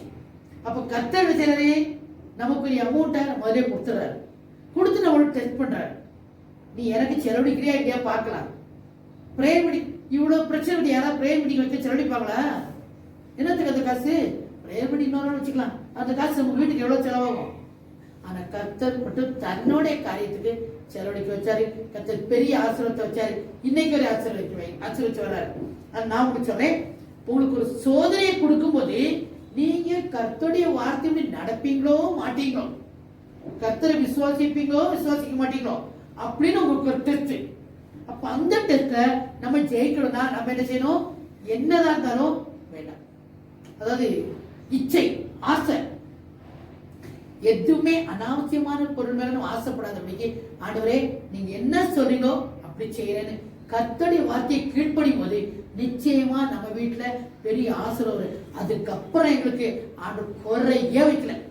நாங்க எங்களுக்கே ஆச்சரியமாச்சு, இவ்வளவு பெரிய மீட்டிங்க, இவ்வளவு ஆசீர்வாதம் 3 days நடத்த முடிஞ்சிச்சு. அப்ப 3 daysம் அவ்வளவு பெரிய மீட்டிங்க அழகா. அந்த நாட்கள்ல வந்து 2003 7,500 பெரிய அமௌண்ட் தான் எங்களுக்கு. 3 days மீட்டிங் நடக்க முடிச்சு. கர்த்தர் கிருபையா வல்லமையா அழகா மகிமையா நடத்தினாரு. அந்த மீட்டிங்ல தான் எங்க ஃபேமிலியில எல்லாருமே ஞானஸ்தானம் வாங்குறாங்க. அத்தனை பேரும் நம்ம வீட்டுல ஞானஸ்தானம் வாங்குறாங்க. எங்க வீட்டுல இருந்து எங்க வீட்டு தொட்டில கர்த்தர் எங்க பாஸ்டர் வந்தாங்க, ஞானஸ்தானம் வாங்குறாங்க. அப்போ இத்தனை ஆத்மாக்களுக்கு ஆசீர்வாதத்தை கொடுக்க முடியாதான் அந்த ரூபாய் கொடுத்திருக்காரு. அதை நம்ம விசுவாசிக்கணும். சரி, ஓகே. அடுத்தது பாருங்க, எவ்வளவு செய்யற ஆண்டவர் மேல உங்களுக்கு அன்பு இருக்கா இல்லையா? அது ஒரு, நீங்க ஆண்டவருக்கு எவ்வளவு செய்யறாரு, அந்த ஆண்டவர் மேல நமக்கு அன்பு இருக்கணுமா இல்லையா? அன்பு இருக்கணும். இப்போ நீங்க பெற்று வளர்த்து ஆளாக்கி உங்க பிள்ளைகளை நீங்க என்ன சொல்றீங்க? அந்த பிள்ளைக்கு உங்ககிட்ட அன்பு காட்ட எதிர்பார்க்கணுமா இல்லையா? ஏன்னா இன்னைக்கு என் பிள்ளை என்ன, நான் எவ்வளவு கஷ்டப்பட்டேன், கண்ணீர் விட்டேன், நான் சாப்பிடாம என் பிள்ளைய வளர்த்தேன் சொல்றோம்ல. ஆனா அதே பிள்ளை வளர்ந்து ஆளாகி வரும்போது நம்மளை மதிக்கலைன்னா, நமக்கு செய்யலைன்னா எவ்வளவு வேதனைப்படுறோம், எவ்வளவு கண்ணீர் விடுறோம். ஏன்னா அது மனசு அந்த கஷ்டப்படுறது தெரியாதுன்னா அந்த பாரம் தான். கர்த்தர் இதே மாதிரி நம்மளை உருவாக்குனது, நம்ம அப்பா ஒரு. ஆனா என்ன செய்யறாரு? நம்ம கஷ்டத்துல கண்ணீர்ல வளர்த்து ஆளாக்கி நல்ல நல்ல நம்மளை வளர்த்து நடத்திட்டு என்ன எதிர்பார்க்க தெரியுமா? நீ என்கிட்ட அன்பா இருப்பியா? ஆனா கேட்கறது தான், உன்னை நான் என்ன எதிர்பார்க்கிறேன்? உன்னை அன்பு எதிர்பார்க்கிறேன். அப்ப கத்து பாருங்க, யோவான் 19 அதிகாரம், சாரி யோவான் 21 அதிகாரம் 14, 15, 16 3 வசனத்திலையும் பேதுரை பத்தி கேட்கிறார் ஆண்டவர். யோவான் 21 அதிகாரம் கடைசி சாப்டர், 21 அதிகாரம் 14, 15, 16 மூணுலயுமே வசீங்க. இயேசு மரித்தோரில் 21:14 இல்ல யோனாவின் போறீங்க, அதான் ரைட். இயேசு மரித்தோரிலிருந்து எழுந்த பின்பு தம்முடைய சீஷர்களுக்கு அருளின தரிசனங்களில் இது 3வது தரிசனம். அவர்கள் 15 அவர்கள் போஜனம் பண்ணி 14th verse. 18 தான். கடைசி சாப்டர் இயேசு மரித்தோய்த்தம்பி இயேசு மூன்றாவது தரிசனம். அப்போ அவரே போஜனம் பண்ணின பின்பு இயேசு சீமோன் பேதுருவை நோக்கி, யோனாவின் குமாரனாகிய என்ன சீமோனே, கேட்கிறார் பாருங்க. இவர்களிலும் அதிகமாய் நீ என்னிடத்தில் அன்பாய் இருக்கிறாயா என்றார். அதற்கு அவன், ஆம் ஆண்டவரே, உம்மை நேசிக்கிறேன் என்பதை நீர் அறிவீர் என்றார்.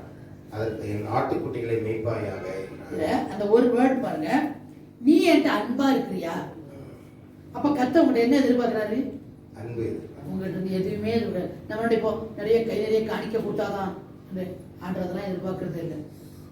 என்கிட்ட அன்பா இருக்கு போதும், என்ன நேசிச்சு போதும், ஏன்னா எனக்கு நன்றி சொல்லு போதும், வேற எதுவுமே உங்கள்கிட்ட எதிர்பார்க்கல. இது ரொம்ப ஈஸியான காரியம் தானேங்க. இதெல்லாம் நம்ம கஷ்டமான காரியமா, இந்த காசு கொடுத்து வாங்குற காரியமா? அப்போ கர்த்தரிடத்துல நீங்க அன்பா இருக்க வேண்டிய ஒன்றுதான் எதிர்பார்க்கிறேன். ஆனா அந்த அன்பு எப்படி இருக்குன்னு கேட்கிறாரு பாருங்க. அப்படி சொல்றாரு. உபாகமோ முதல்ல என்ன கேட்கிறாரு? இதுல 14 15 கேட்கிறாரு, 16 பாருங்க. நீ என்கிட்ட அன்பா இருக்கியா, அன்பா இருக்கியா, அன்பா இருக்கியா கேட்டுட்டு உபாகமோ 6ஆம் அதிகாரத்துல பாருங்க, நீ எப்படி அன்பா இருக்கணும்னு கேட்கிறாரு உங்ககிட்ட. நம்ம பிள்ளைங்க சொல்றோம், என் பிள்ளை எனக்கு கொடுத்துட்டு எனக்கு திருப்பி கேட்க கூடாது சொல்றோம்ல. அந்த சில பிள்ளைங்க இருக்குது, இந்தாங்கம்மா வச்சுக்கணும் வச்சுக்கணும், அப்புறம் போய் முடிச்சுட்டு சொல்லிட்டு ஏமா நான் கொடுத்த காசு கொடுங்க காசு கொடுங்க கேட்டு வாங்கிட்டு போயிடுவாங்க. அப்புறம் என்ன பிரயோஜனம்? நமக்கு செலவுக்கு நமக்கு சந்தோஷத்துக்கு வச்சுக்கோங்கன்னு கொடுத்துருவா, நம்ம எவ்வளவு சந்தோஷப்படுவோம்.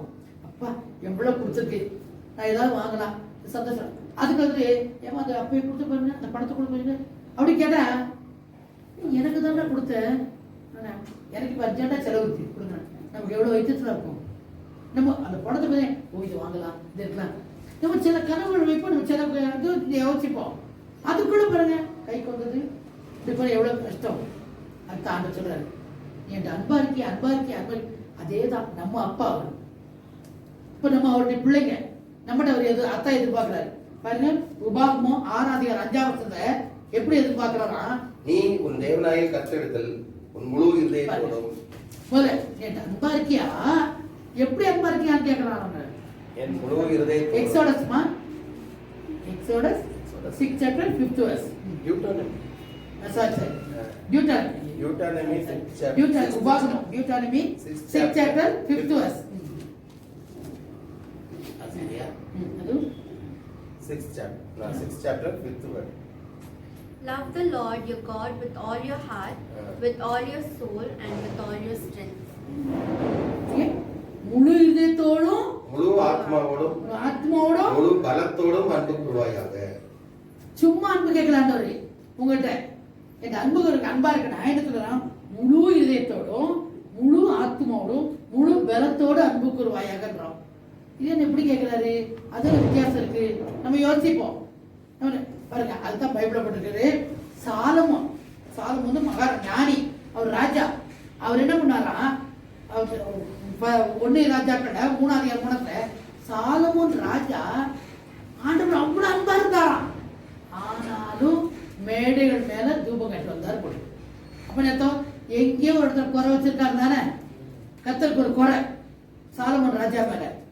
அவர் போட்டிருக்கோமா 3ஆம் அதிகாரம் 3ஆம் வசனத்துல 1 ராஜாக்கள் 3rd chapter 3rd verse.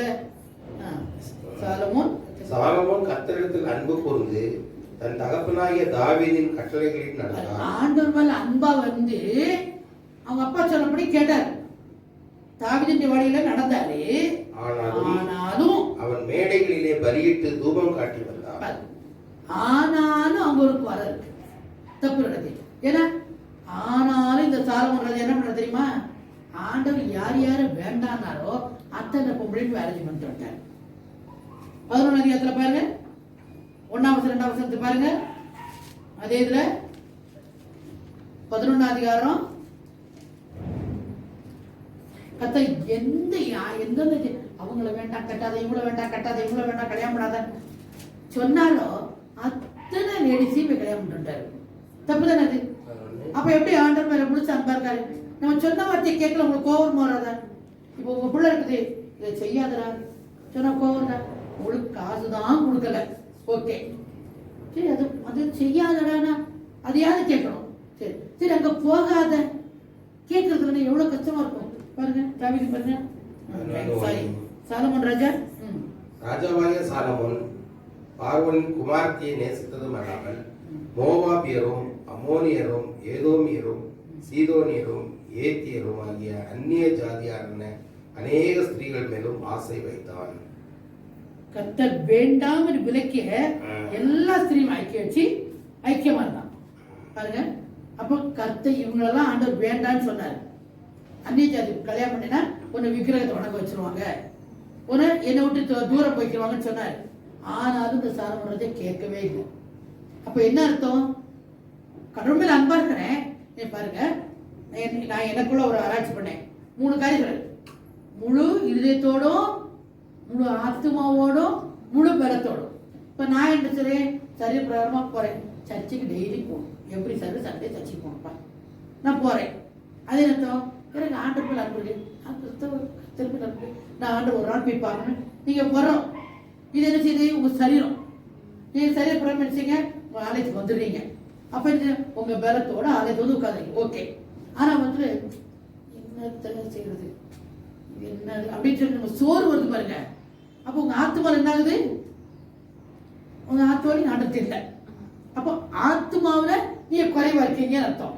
சரி, உங்க நினைவுல யாராச்சும் இந்த கொண்டு சர்ச்சுக்கு போறீங்களே, நீங்க நல்லா இருக்கீங்களே, என்னமோ போறேன் அவ்வளவுதான் அப்படின்னு என்ன அர்த்தம்? உங்க மனசுல கூட, உங்க வார்த்தையில கூட இது இல்லைல்ல. அப்ப ஆண்டவர் சொல்றாரு, நான் எவ்வளவு செஞ்சேன், உனக்கு எவ்வளவு சோமாக்கினேன், உனக்கு எவ்வளவு தேவையோடு சந்திச்சேன், உனக்கு எவ்வளவு ஆசிரத்தை கொடுத்தேன். ஆனா கூட உன் மனசுல என்ன இருக்குது? என் மேல இல்லை.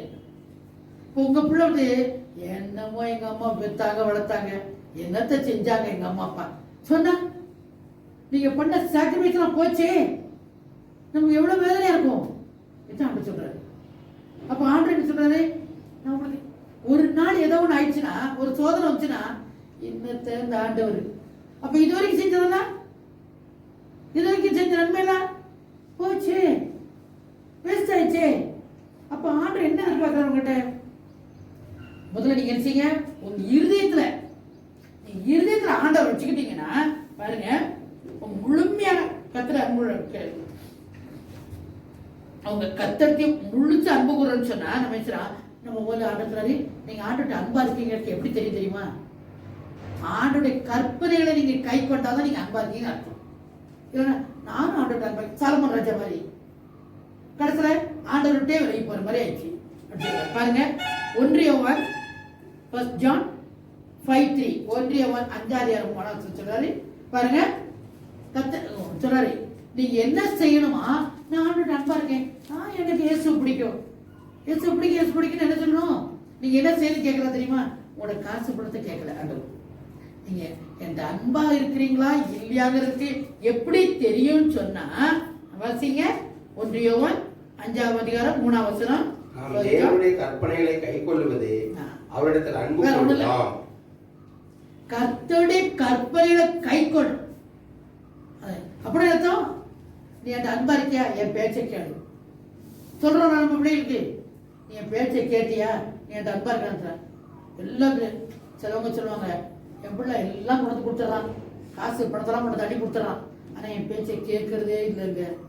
என்னமோ குர்பான் காணிக்க மாதிரி அவன் ஒய்ஃப் பேச்சை கேட்டு என்ன ரொம்ப கொடுமைப்படுத்துறான்.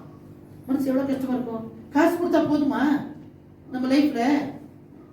அம்மா எப்படி இருக்கீங்கம்மா, சாப்பிட்டீங்களா, தலைவலிக்குதா, ஜுரம் வருதா, தண்ணி தட்டா, சாப்பிட்றீங்களா, தண்ணி குடிச்சிங்களா, சாப்பிட்டீங்க, ஒரு வார்த்தை நம்ம சொல்றது இல்லை.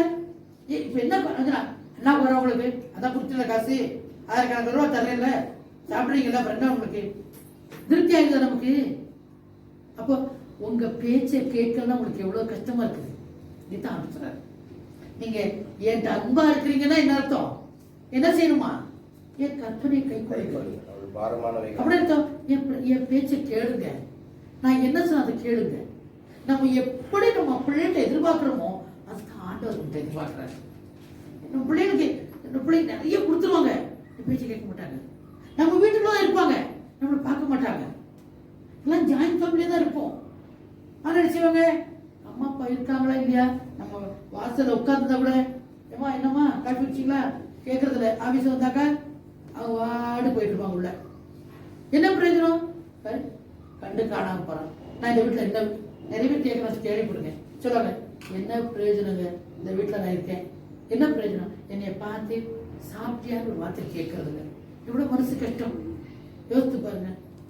நான் நிறைய பேர் அவங்க பாடி போயிட்டே இருக்கிறாங்க, கண்டுக்கிறதே இல்லை. என்ன பிரயோஜனம்? வீடு இருக்கு, வீட்டை கொடுத்துருக்காங்க, பஸ்ஸை கொடுத்துருக்காங்க, வேலை வேலைக்கு சாப்பாடு போடுறீங்க, என்ன பிரயோஜனம்? ஒரு வார்த்தை கேட்கணுமா இல்லையா நம்மளை பார்த்து? ஏதான் ஆண்டவர் என்னுடைய வார்த்தையை கேளுங்க. ஆண்டவர் நம்மள மாதிரியே தான் ஆண்டவர் சொல்றாரு. எதிரி கர்த்தருடைய கற்பனையை கை கொண்டோம்னா கர்த்தருக்கு நம்ம மேல அன்பா இருக்கும் அர்த்தம். முதல்ல கற்பனையை கை கொள்ளும் போது உங்க ஆத்மா என்ன செய்ய தெரியுமா? உங்க இருதயத்தை, அப்போ கற்பனைகளை இருதயத்தில் வைக்கும் போது ஆண்டவர் சிலரு இருதயத்துல வந்துடுறாரு. இப்ப என்ன செய்யறாரு ஆண்டவரே? உங்க முழு இருதயத்தோடு என்பதால் இருதயத்துல நம்ம வைக்கும் போது நம்ம சிந்தை என்ன செய்யுது? யோசனையா. அப்போ உங்க சிந்தையிலே நீங்க உங்க ஆவியிலையும் கர்த்தர் தேடுவீங்க.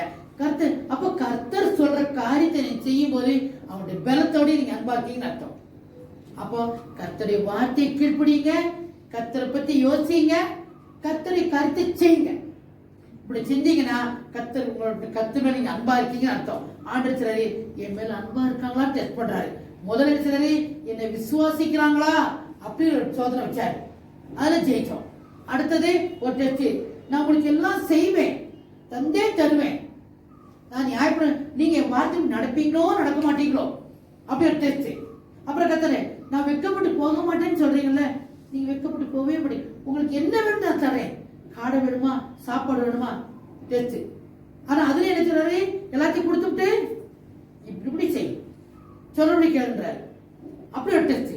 மூணாவது நாலாவது பாருங்க, கர்த்தர் அன்பா இருப்பியா இருக்க மாட்டியா.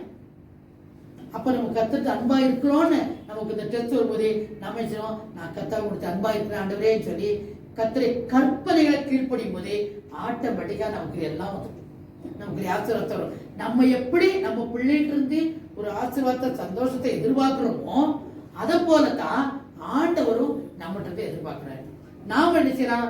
இன்னைக்கு மற்றவங்க எதிர்பார்க்க அதே இது, ஆண்டவரே நான் உண்மையில அன்பா இருக்கிற ஆண்டவரே, நான் உங்களுடைய சத்தத்தை கேட்பேன், உங்களுடைய கற்பனை கைக்குள்ள உங்களுடைய ஆடுகளை மேய்ப்பேன், உமக்கு பிரியமானதை செய்வேன் அப்படின்னு நீங்க ஒப்பு கொடுத்து பாருங்க. ஆண்டவர் நிச்சயமா நமக்கு சப்போர்ட்டா இருந்து நம்முடைய எந்த பிரச்சனை வந்தாலும் நமக்கு சால்வ் பண்ணி தருவாரு. இன்னைக்கு வரைக்கும் எங்களை அப்படிதான் நடத்திட்டு வர்றாரு. ஏன்னால் எங்களுக்கு தேவை எல்லாத்தையும் இது வரைக்கும் சந்திக்கிறாரு. ஆனா கர்த்தர் சொல்றது மட்டும் செஞ்சா போதும் சொல்வாரு. வேற எதுவும் எக்ஸ்ட்ரா நீ செய்யாத, நான் எதை சொல்றேன் அவ்வளவு செஞ்சா போதும், அதுக்கு மேல செய்ய வேண்டாம்.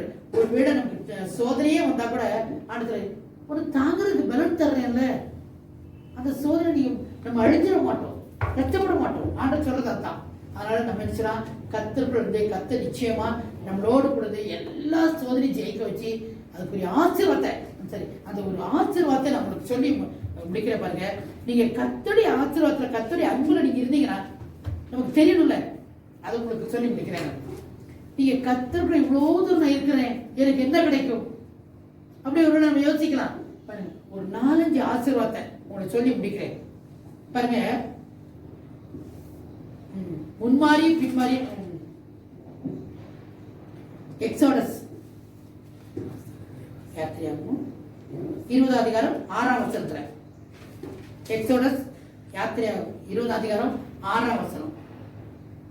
1000 தலைவர் வரைக்கும் நம்மளை ஆச்சரியப்படுறாரு. கத்த சொல்றாரு, நீங்க என்கிட்ட அன்பா இருந்தீங்கன்னா பாருங்க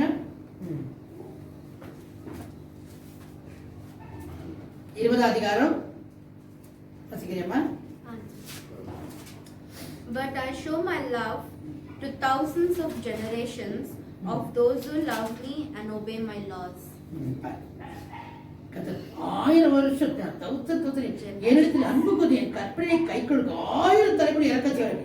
நீங்க ஆண்டு மேல அன்பா இருந்தீங்கன்னா 1000கணக்கான வருஷம்னா என்ன அர்த்தம்? நம்ம காலம், நம்ம பிள்ளைகள் காலம், பேர பிள்ளை காலம், நீங்க நம்ம செய்யறது ஆசீர்வாதம். 1000 தலைமுறை, 1000 தலைமுறைக்கு ஒரு தலைமுறை வந்து 40 அப்போ 60 years. நான் இன்னைக்கு கத்தருக்குள்ள இருந்தேன்னா கண்டிப்பா என் பிள்ளைகளை ஆசிரியப்பாரு, என் பேர பிள்ளை ஆசிரியப்பாரு. அப்ப அவங்க எல்லாம் ஆசீர்வாதமா இருக்கணும், நான் எப்படி இருக்கணும்? கத்தருக்கு அன்பாரு, நான் அன்பா இருந்தாலே போதும், என் பிள்ளைகள் பேர பிள்ளை ஆசீர்வாதம் ஆயிடுவாங்க. அப்ப கண்டிப்பா ஆட்டோமேட்டிக் அவங்க எல்லாம் நல்லாவே ஆவாங்க. சரி, இது ஃபர்ஸ்ட் ஆசீர்வாதம். ஒரு 2-3 ஆசீர்வாதத்தை சொல்லி முடிக்கிறவங்களுக்கு டியூட்டானமி 7ஆம் அதிகாரம் 13ஆம் வசனம். உபாகமும் ஆசீர்வாதத்தை சொன்னாதானே நமக்கு அடுத்து என்ன செய்யறோம்னு தெரியும். நமக்கு இவ்வளோ தூரம் ஆண்டு மேல் அன்பா இருந்தா நமக்கு என்ன கிடைக்கும்?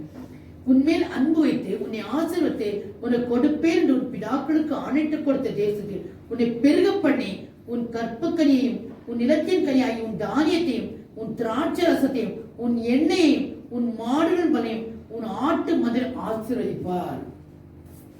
நீ ஆண்டுட்டு அன்பா இருந்தா என்ன சொல்றான்? நம்ம வீட்டுல எல்லாத்தையும் நம்ம பிள்ளைகளை பேர பிள்ளைகளை எல்லாத்தையும் நம்ம ஆண்டவர் பிள்ளைகள் இல்லாம ஆக்க மாட்டாரு. பிள்ளைகளை கொடுப்பாரு. ஆடு மாடு படுக்கிற வீட்டுல வேண்டிய எல்லா ஆசிரியத்தையும் தருவேன் பாருங்க, ஆசிரியப்பார். அப்புறம் நீ எப்போதும் ஆசிரியக்கப்பட்டிருப்ப. அடுத்தது சகல நோய்களை உன்னை விட்டு விளக்குவார். அது மட்டும் இல்ல, நம்ம பகைக்கிற யாவர் மேலும் வியாதி வரும், நமக்கு வராது. எவ்வளவு அழகா சொல்றது பாருங்க. கொடிய ரோகங்கள் ஒன்று உண்மையில் வரப்பண்ணாவும் உன்னை பகைக்கிற யாவர் மேலும் வரப்பண்ணுவேன். அப்புறம் நமக்கு ஏதாவது பிரச்சனை வந்துச்சுன்னா கொண்டாந்தாங்கன்னா யாராச்சும் கத்துக்கிறாரு, நீ ஏன் கவலைப்படுத்தா பார்த்தீங்கன்னா அந்த பிரச்சனை அவங்களுக்கே முடிய மாதிரி செஞ்சிருவாரு. அது எவ்வளவு நன்மை நமக்கு. நம்ம நிம்மதியா இருக்கலாம். நான் கடிட்டு எனக்கு யாராவது பிரச்சனை, எனக்கு என்ன சொன்னாங்க அவனுக்கு தான். ஒரு 10 நாள்லயே ஒரு வாரமோ ஒரு சொன்னாங்க, ஒரு பிசாசை விரட்டுறேன்னாங்க, உன் மேலே ஏவி விடுனாங்க. அப்படியே சரி விடுங்க பரவாயில்ல, ஒரு வாரம் கழிச்சு தெரிஞ்சிடும்னு. என்னன்னாங்க, யாருக்கு வந்துச்சு தெரிஞ்சிடும் நமக்குன்னு. ஏன்னா யார் என்னை விட்டாங்களோ அவங்களுக்கு பிசாசுக்கு வரும். நம்ம ஜெவனை கூடுவாங்கல்ல, அப்போ தெரிஞ்சு விடுங்க. அதே மாதிரி சொன்னேன், என்ன எனக்கு வச்சிங்களா, விடுங்க விடுங்க இப்போ சோமாக்கி விடுங்க. இது வசனம் அப்படிதான் சொல்லுது நம்மக்கிட்ட. என்ன சொல்றாரு? உனக்கு யாராவது துரோகம் பண்ண வந்தாங்கன்னா அந்த துரோகத்தை யாருக்கு போயிடும்? அவங்களுக்கே போயிடும். சொல்றாரு கர்த்தர் சகல் உன்னை விட்டு விலக்குவாரு. உனக்கு பாருங்க, உன்மேல் வரப்பண்ணாமல் உன்னை பகைக்கிற யாவர் மேலும் வரப்படுவேன். அப்படி கர்த்தர் அன்பா இருக்கு. ஒரே ஒரு காரியம், ஆண்டோட அன்பா இருந்தீங்கன்னா உனக்கு என்ன பெரிய ஆசீர்வாதம் தர்றாரு.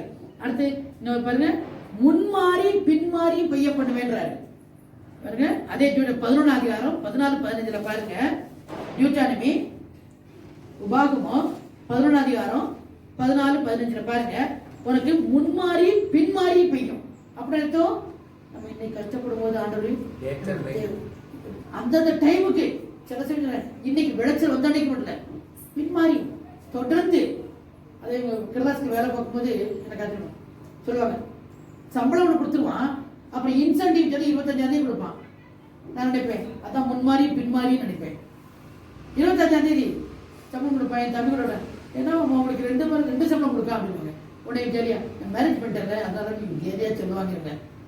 அப்போ கர்த்தர் முன்மாறி கொடுக்குறாரு, பின்மாறி கொடுக்குறாரு.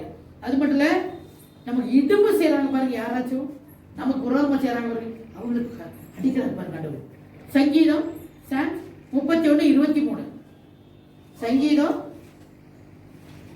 31 அதிகாரம் 23 வசனத்துல,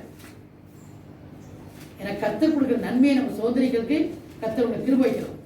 31 அதிகாரம் 23 வசனம். கர்த்தருடைய பரிசுத்தவான்களே, நீங்கள் எல்லோரும் அவரில் அன்பு கூறுங்கள். உண்மையானவனை கர்த்தர் தற்காத்து பாருங்க, இடும்பு செய்யறவனுக்கு பூர்ணமாய் பதிலளிப்பார். நமக்கு யாராவது இடும்பு செஞ்சாங்கன்னு வச்சுக்கோங்க, தொந்தரவு கொடுத்தாங்கன்னு வச்சுக்கோங்க, அவங்களுக்கு சரியா கொடுப்பாரு. அப்படிதான் பைபிள் சொல்லுது, நான் சொல்ல வேதம் சொல்லுது. அப்போ பைபிள் சொல்றது பொய்யாகுமா? அப்ப நமக்கு விரோதமா யாராச்சும் ஏதாவது செஞ்சா ஆண்டடிக்கிறார், பூர்ணமா பதிலளிக்கிறேன்ற தைரியமா இருக்கலாம் பாருங்க. அடுத்து சோதனையை சைக்கிற மனுஷன் கத்தரித்தலை ஜீவத்துக்கு எடுத்த தருவார். நமக்கு இத்தனை பிரச்சனை வந்து உங்களுக்கு பெரிய ஆசீர்வாதத்தை கொடுக்கணும்னா ஒரு முன்மாறி பின்மாறி பயப்படுவாரு, 1000 தலைமுறை விட்டு ஆசீர்வாரு. இதுக்கு நமக்கு செய்ய நினைச்சா அங்கிட்டு கொடுக்குறாரு. வியாதி வேலையெல்லாம் பண்ணுவேன்றாரு. இன்னைக்கு வரைக்கும் கத்தர் அதே மாதிரி நடத்திட்டு வர்றாரு. நிச்சயமா உங்களையும் ஆசீர்வார். எப்போ சோதனை ஜெயிக்கும். அதனால நீங்கள் சோதனை ஜெயிச்சுங்க, கத்தர் ஆசீர்வாதம்.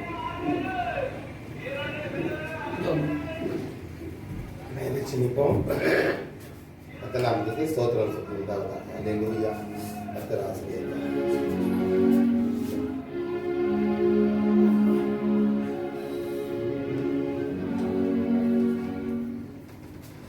கண்கள் மூடி ஜெபம் பண்ணுவோம். பரிசுத்தமுள்ள பிதாவே, உங்களுக்கு நன்றி செலுத்துகிறோம். சோதனை நாளிலே கர்த்தர் எங்களுக்கு ஜெயிக்கும் பலத்தை கொடுப்பதற்காக ஸ்தோத்திரம். உம்முடைய சத்தத்துக்கு செவி கொடுத்து நடக்க கிருபை தாருங்க. உம்முடைய கற்பனைகளை கை கொள்ளுகிறவன் தான் என்னிடத்துல அன்பு கூறுகிறான்னு நாங்கள் அன்பு கூற கிருபை தாரும். அவைகள் பாரமானவைகள் அல்ல என்று வேதம் சொல்கிறது. அதன்படி நாங்கள் செய்ய எங்களுக்கு கிருபை தாரும். வந்த ஒவ்வொருத்தரையும் ஆசீர்வதி உடைய வசனத்துக்கு கீழ்ப்படிய கிருபை தாரும். மறுபடியுமாய் அடுத்த வாரம் நாங்கள் வந்து ஆலயத்துல உண்மை ஸ்தோத்திரிக்க சாட்சி சொல்ல கிருபை தாரும். இயேசு கிறிஸ்துவின் பரிசுத்த நாமத்தில் கேட்கிறோம் பிதாவே, ஆமென். என் ஆத்துமாவே கர்த்தரை ஸ்தோத்திரி, என் உள்ளமே பரிசுத்த நாமத்தை ஸ்தோத்திரி. என் ஆத்துமாவே கர்த்தரை ஸ்தோத்திரி, கர்த்தர் செய்த சகல உபகாரங்களையும் மறவாதே. நம்முடைய கர்த்தராகிய இயேசு கிறிஸ்துவின் கிருபையும் தேவனுடைய அன்பும் பரிசுத்த ஆவியானவர் ஐக்கிய சமாதான சந்தோஷம் அனைவரோடு கூட விசேஷமாக இன்றைய தினத்தில் ஆலயத்துக்கு வந்து கர்த்தருடைய வார்த்தையை சுமந்து செல்கிற பிள்ளைகள் அனைவரோடு கூட கர்த்தருடைய கிருபை வழி நடத்துதல் என்றும் என்றும் எப்பொழுதும் இருப்பதாக. ஆமென். ஆமென்.